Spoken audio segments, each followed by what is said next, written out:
The debate में आपका स्वागत है। तो आज हम एक बड़े ही दिलचस्प कोर्स के सिलेबस पर बात कर रहे हैं। ये कोर्स इंटरनेट ऑफ थिंग्स यानी आईओटी के बारे में है।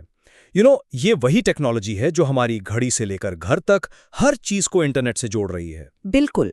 और हमारे हाथ में जो ये सिलेबस है, ये छात्रों को आईओटी की हर बारीक चीज सिखाने का दावा करता है। सेंसर, माइक्रो कंट्रोलर, प्रोग्रामिंग, सब कुछ।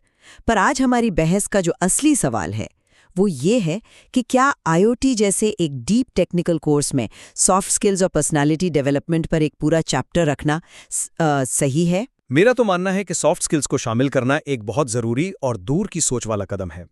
ये छात्रों को सिर्फ एक तकनीशियन नहीं बल्कि एक मुकम्मल प्रोफेशनल बनाता है जो इंडस्ट्री में कामयाब हो सके।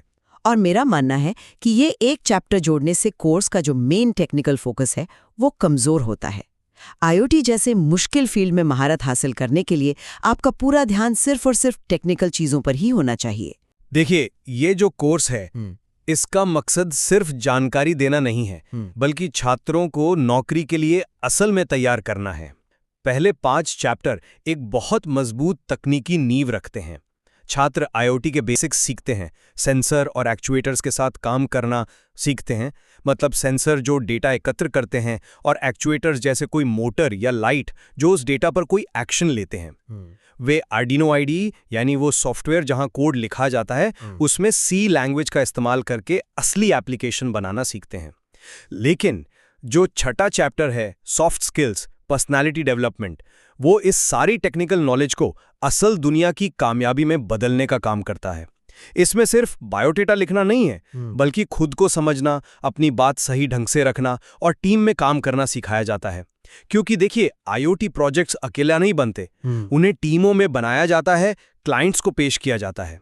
इसलिए तकनीकी हुनर के साथ साथ अपनी बात कहने का हुनर भी उतना ही बल्कि शायद उससे ज्यादा जरूरी है।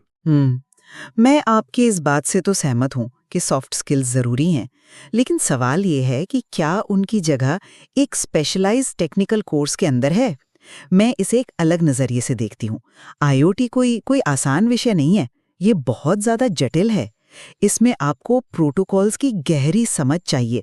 कनेक्टिविटी मॉडल्स जैसे टीसीआईपी और ओएसआई मॉडल में क्या फर्क है, ये जानना बेहद जरूरी है।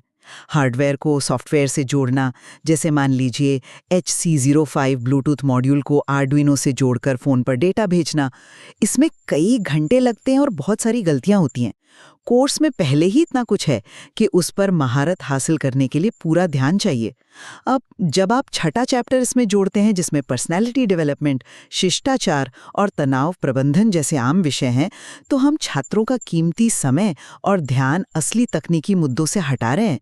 इससे खतरा ये है कि छात्र तकनीकी रूप से उतने मजबूत नहीं बन पाएंगे क्योंकि उनका दिमाग और वक्त दोनों ही गैर तकनीकी चीजों में बट गया है। ये स्किल्स जरूरी हो सकती हैं, पर इन्हें अलग से या नौकरी के दौरान सीखना ज्यादा बेहतर है, न कि एक फोकस्ड टेक्निकल कोर्स की कीमत पर। मैं समझता हूं आप तकनीकी गहराई पर जोर दे रहे हैं, लेकिन क्या फायदा ऐसी गहराई का जिसे आप किसी को समझा ही ना सकें? कोर्स का मकसद, जैसा मैंने कहा, छात्रों को कामयाब बनाना है। सॉफ्ट स्किल्स को शामिल करना इसी बड़े लक्ष्य का हिस्सा है। ये इस हकीकत को मानता है कि सिर्फ टेक्निकल ज्ञान काफी नहीं है।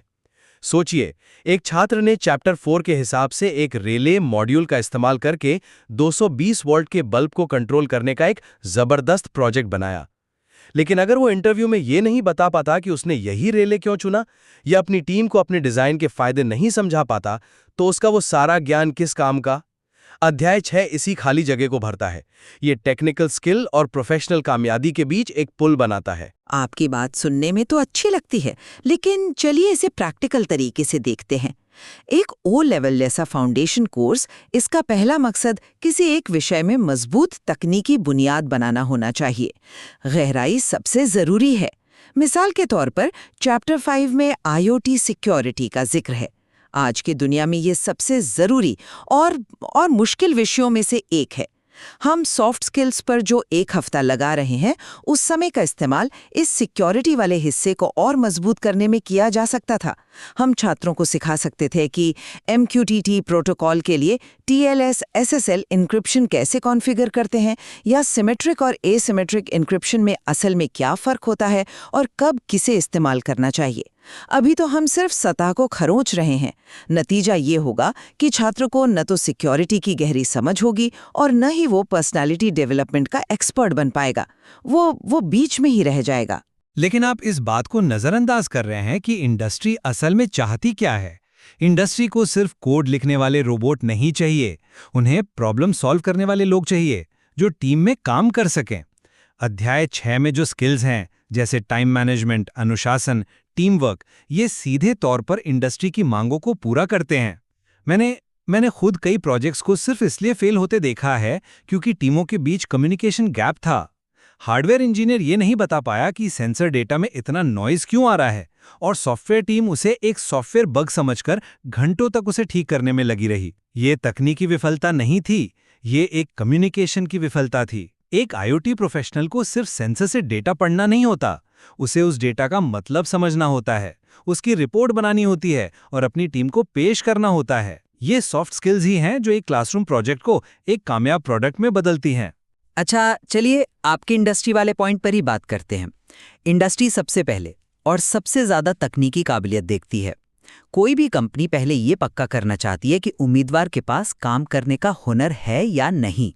वो ये मानकर चलते हैं कि बातचीत करने का सलीका या तो उम्मीदवार में होगा या वो उसे सिखा देंगे। आप सोचिए, एक इंटरव्यू में 2 लोग हैं। एक जो बहुत अच्छी प्रेजेंटेशन देता है लेकिन उसे आर्डुइनो के डिजिटल और एनालॉग पिन के बीच का तकनीकी अंतर नहीं पता। दूसरा जो थोड़ा झिझकता है लेकिन वो HC05 ब्लूटूथ मॉड्यूल को आर्डुइनो के साथ इंटरफेस करके एक एंड्रॉयड ऐप पर सीरियल डेटा भेजने का प्रैक्टिकल करके दिखा सकता है। आप बताइए, कंपनी किसे नौकरी देगी? अगर कोई उम्मीदवार चैप्टर 4 में सिखाए गए एम्बेडेड सी में एक बेसिक फॉर लूप भी नहीं लिख सकता, तो दुनिया भर का कम्युनिकेशन स्किल उसे नौकरी नहीं दिला सकता। अच्छी बातचीत करने का हुनर खराब तकनीकी हुनर को नहीं छिपा सकता। प्राथमिकता हमेशा मूलभूत तकनीकी ज्ञान ही होना चाहिए। मुझे इसमें कोई भटकाव नहीं, बल्कि एक तार्किक, एक लॉजिकल प्रोग्रेशन दिखता है। छात्र पहले 5 चैप्टर में एक IoT सॉल्यूशन बनाना सीखते हैं, एक आइडिया से लेकर हार्डवेयर जोड़ने और उसे सुरक्षित बनाने तक। और फिर 6ठे चैप्टर में वे सीखते हैं कि उस सॉल्यूशन को दुनिया के सामने प्रोफेशनल तरीके से कैसे रखा जाए। ये आइडिया से लेकर प्रेजेंटेशन तक का एक पूरा चक्र है। ये कोर्स को अलग अलग तकनीकी पाठों का ढेर नहीं, बल्कि एक संपूर्ण अनुभव बनाता है। ये छात्रों को सिर्फ ये नहीं सिखाता कि एक प्रोटोटाइप कैसे बनाया जाए, बल्कि ये भी सिखाता है कि उस प्रोटोटाइप की कीमत दूसरों को कैसे समझाई जाए। ये एक बहुत ही प्रैक्टिकल और आज के ज़माने का नज़रिया है। मैं इस तर्क से बिल्कुल सहमत नहीं हूं। मुझे ये प्रवाह को तोड़ने वाला लगता है। पहले 5 चैप्टर एक दूसरे से बहुत अच्छे से जुड़े हुए हैं। इंट्रोडक्शन, हार्डवेयर, कनेक्टिविटी और फिर सिक्योरिटी, वो एक के ऊपर एक बनते चले जाते हैं। लेकिन 6ठा चैप्टर अचानक से गियर बदल देता है। आप अभी माइक्रो कंट्रोलर और माइक्रो प्रोसेसर के बीच के महीन तकनीकी अंतर की बात कर रहे होते हैं, और अगले ही पल आप व्यक्तित्व के निर्धारक जैसे एक अमूर्त और सामान्य विषय पर चले जाते हैं। ये एक झटके जैसा लगता है और कोर्स को बिखरा हुआ महसूस कराता है, जैसे 2 अलग अलग कोर्स को एक साथ चिपका दिया गया हो। इससे छात्र भी भ्रमित हो सकता है कि इस कोर्स का मुख्य उद्देश्य क्या है, तकनीकी महारत हासिल करना या सामान्य दफ्तर के लिए तैयार होना। और एक सवाल ये भी है, क्या एक टेक्निकल ट्रेनर जो इलेक्ट्रॉनिक्स में माहिर है, पर्सनालिटी डेवलपमेंट सिखाने के लिए सही व्यक्ति है? अंत में मेरे हिसाब से इस कोर्स का ढांचा ये दिखाता है कि आज के दौर में तकनीकी भूमिकाएं सिर्फ एक काम तक सीमित नहीं हैं। ये उस पुरानी धारणा को चुनौती देता है कि तकनीकी लोग सिर्फ मशीनों से बात करते हैं। सॉफ्ट स्किल्स को शामिल करके ये छात्रों को एक ऐसी शिक्षा देता है जो उन्हें ना सिर्फ तकनीकी रूप से काबिल बनाती है, बल्कि एक सफल प्रोफेशनल करियर के लिए भी तैयार करती है, जहां कम्युनिकेशन, टीम वर्क और खुद को पेश करना कामयाबी की कुंजी है। ये एक भविष्य की सोच है जो आज के वर्कप्लेस की हकीकत को समझती है। जबकि सॉफ्ट स्किल्स की अहमियत पर कोई शक नहीं है, मेरा मानना है कि उन्हें एक फोकस्ड IoT कोर्स में घुसाने से मुख्य तकनीकी सामग्री की गंभीरता और गहराई से समझौता होता है। एक मजबूत नींव बनाने के लिए तकनीकी शिक्षा में विशेषज्ञता और गहन ध्यान की जरूरत होती है। जब आप कोई मुश्किल विषय सीख रहे हों तो हर एक घंटे की कीमत होती है। इन मूलभूत तकनीकी स्किल्स पर महारत हासिल करना पहली प्राथमिकता होनी चाहिए, क्योंकि यही वो नींव है जिस पर एक सफल करियर बनता है। बाकी सब कुछ बाद में भी सीखा जा सकता है या खुद ब खुद आ जाता है। तो आज की चर्चा से ये साफ है कि एक असरदार टेक्निकल कोर्स कैसा होना चाहिए, इस पर दो अलग-अलग और मजबूत राय हैं। एक तरफ मेरा मानना है कि एक संपूर्ण विकास जरूरी है जो तकनीकी ज्ञान को पेशेवर क्षमताओं के साथ जोड़ता है ताकि छात्र हर चुनौती के लिए तैयार हो। विशेषज्ञता ही पहली और सबसे जरूरी शर्त है। एक मजबूत तकनीकी नींव के बिना बाकी सब कुछ बेकार है। दोनों ही नजरियों में दम है और ये सिलेबस हमें इस बारे में सोचने पर मजबूर करता है कि हम अपनी तकनीकी शिक्षा से असल में चाहते क्या हैं। अब फैसला आपको करना है।